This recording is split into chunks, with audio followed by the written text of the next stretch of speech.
Oi pessoal, tudo bem com vocês? Bem-vindos a mais uma aula dela de Ciências, logicamente. E hoje nós vamos estudar sobre o reino fungi. Isso dá continuidade ao nosso terceiro reino. Vamos lá começar?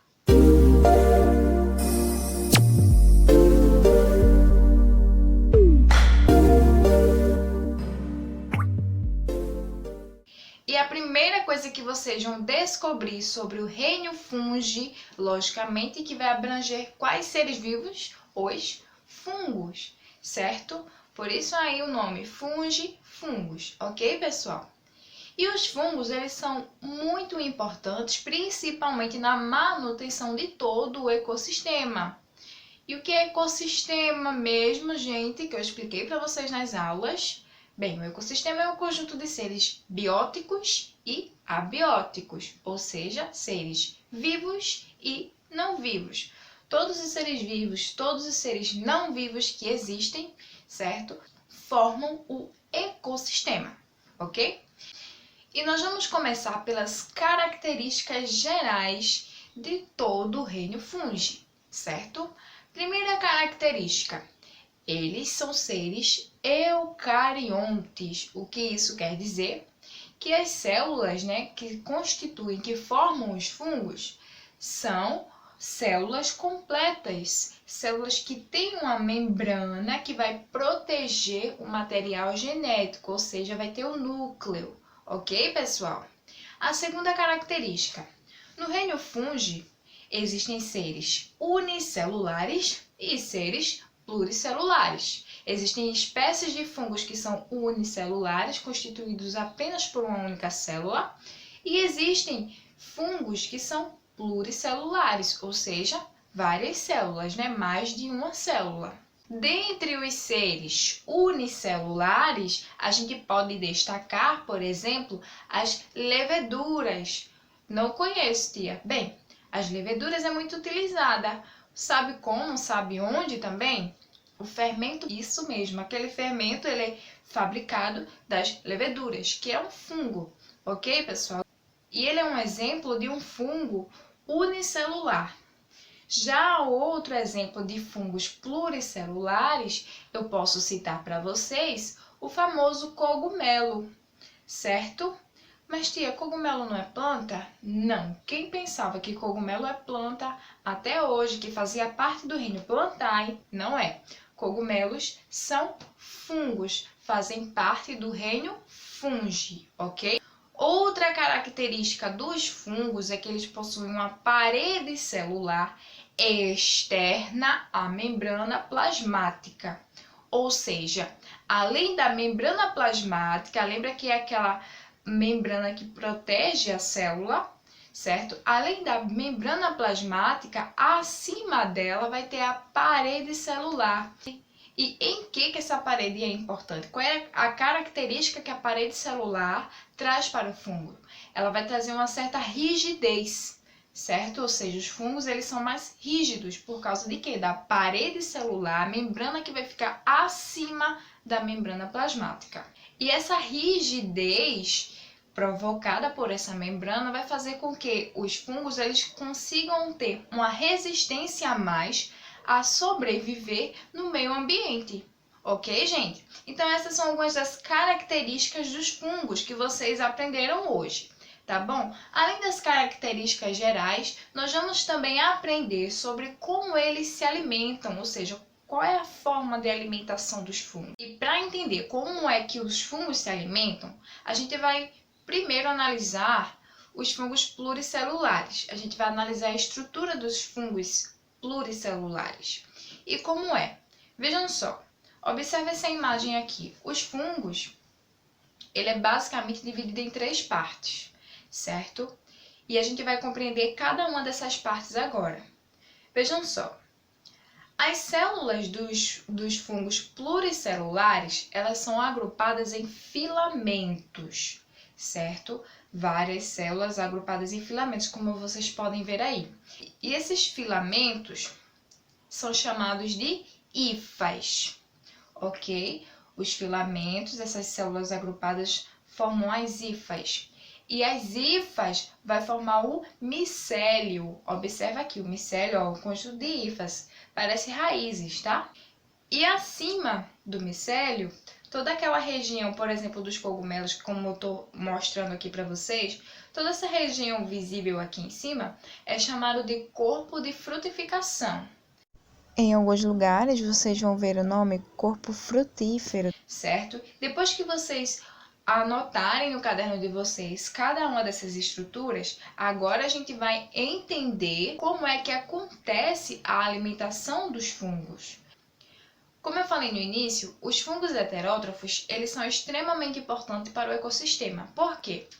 Porque eles fazem a reciclagem e a decomposição no ambiente, certo? Por isso que eles são muito importantes. E como é que acontece? Como é que eles fazem para se alimentar? Bem, o micélio, essa região aqui embaixo, vai fazer o quê? Vai envolver o seu alimento e vai liberar substâncias, certo? E essas substâncias vai digerir aquele alimento.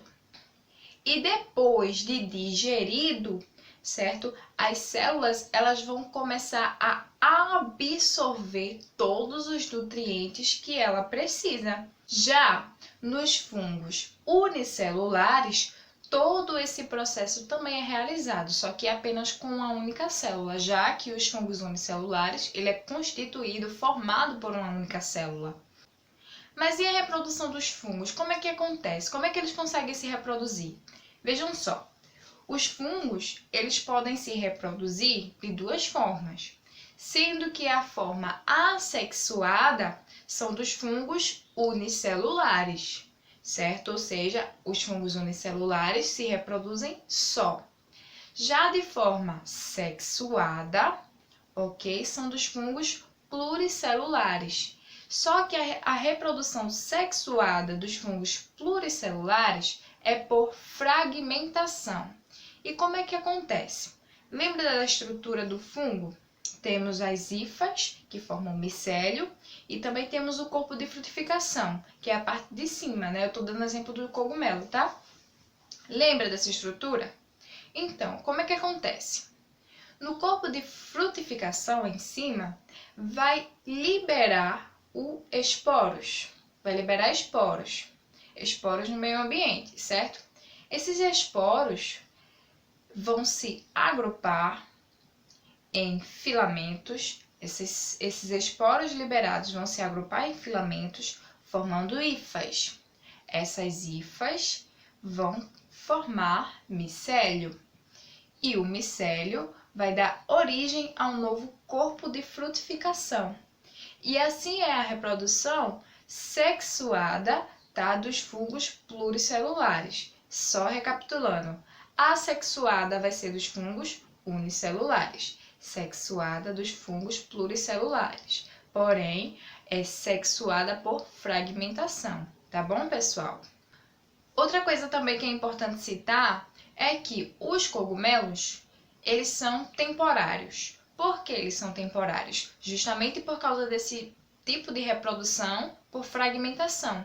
Ele começa a se desintegrar, certo? Então, eles são temporários. E como é o modo de vida dos fungos? Vejam só, a gente viu que os fungos eles são heterótrofos, ou seja, eles vão em busca do seu alimento. Só que, pelo fato deles serem heterótrofos, existem diferentes formas de eles obterem esse alimento, dependendo da espécie do fungo. E eles podem ser classificados em saprófagos, mutualísticos, parasitas e também predadores. São essas 4 classificações aí. A primeira é o quê? Saprófagos. Eita, professora, que nomezinho! Vejam só. Os fungos que são saprófagos, certo? Eles são muito importantes, principalmente para o meio ambiente. Por quê? Porque eles se alimentam decompondo restos de seres mortos e também de seres vivos, realizando o papel de decompositores na cadeia alimentar. Isso é muito importante, por quê? Porque eles fazem a reciclagem no meio ambiente. E como assim, professora, reciclagem? Vejam só, eles se alimentam de restos de seres vivos ou de seres mortos, de cadáveres. E se eles não se alimentassem dessa forma, isso futuramente seria uma coisa muito ruim, porque haveria um acúmulo desses dejetos, desses restos no meio ambiente. Entenderam? Já os parasitas, vocês lembram o que eu falei na aula passada sobre parasita? Parasita quer dizer o quê? Quer dizer que a forma dele se alimentar vai prejudicar seu hospedeiro, ou seja, ele vai se alojar em um hospedeiro, né, que é a fonte de alimento dele, vai se alimentar e vai prejudicar a sua fonte de alimento, em que ele se alojou. Os fungos, por sua vez, ele não vai matar o seu hospedeiro, certo? Mas ele vai fazer com que atrapalhe o seu processo de crescimento e o seu processo também de reprodução. E quais são os seres que eles podem parasitar? Eles podem parasitar protozoários, plantas, animais, certo, gente? Causando-lhes o quê? Doenças. Um exemplo que eu posso citar, a ferrugem do café, né? Que é causado por fungos, como vocês podem ver aí na imagem. E quando, gente, esses fungos se desenvolvem em animais ou em seres humanos, por exemplo, essas doenças que eles causam é chamadas de micoses, tá bom?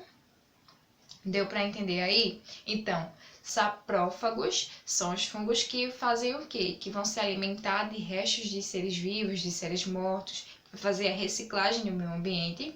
Os parasitas, eles podem causar doença. Como é que eles fazem? Eles se instalam no hospedeiro, obtêm seu alimento e vai prejudicá-lo, certo? Próximo que a gente vai estudar agora são os predadores. Pelo próprio nome, a gente já sabe, né? Predador, que vai prender, pegar a sua presa. Na realidade, é aquele tipo de alimentação que a gente falou lá no início, sobre os micélios, né? A captura do seu alimento libera a substância. Depois que ele libera a substância e digere a sua fonte de alimento, ele absorve, né? O micélio vai absorver os nutrientes daquele alimento e assim acontece o tipo de alimentação dos fungos heterótrofos predadores. Já os mutualísticos, pelo nome, né, mutualísticos, certo? Como é que acontece? É um ajudando o outro, certo? É uma troca mútua. É um fungo se alimentando, certo? E ao mesmo tempo que ele se alimenta, ele está fornecendo o benefício de quem ele está se alimentando. E assim, ó, um vai trocando com o outro, certo? E como é que acontece? Qual é o exemplo que eu tenho para mostrar para vocês? Existem os fungos que eles se ligam às raízes das plantas, formando o que chamamos de micorrizas. E o que acontece? Bem, esses fungos, eles conseguem tirar do solo alguns nutrientes que a raiz da planta por si só ela não consegue, certo? Ao mesmo tempo em que eles conseguem absorver da planta alguns açúcares e alguns nutrientes que a planta ela fornece para o fungo. E assim há um exemplo aí de mutualismo entre o fungo e a planta, certo? Outro exemplo que eu posso citar para vocês é o exemplo do líquen, certo? Que os fungos eles vão se associar às algas ou às cianobactérias, certo? Lembra que cianobactérias são bactérias que realizam o quê?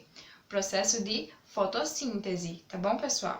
Existem mais de 100.000 espécies de fungos, certo? E os critérios que são utilizados para classificar os fungos é de acordo com sua estrutura, ou seja, a variedade de formas de fungos que existem, certo? Pessoal, eu espero que vocês tenham gostado da nossa aula de hoje. Não esqueçam de deixar um like aqui embaixo. Beijão pra vocês e até a próxima aula!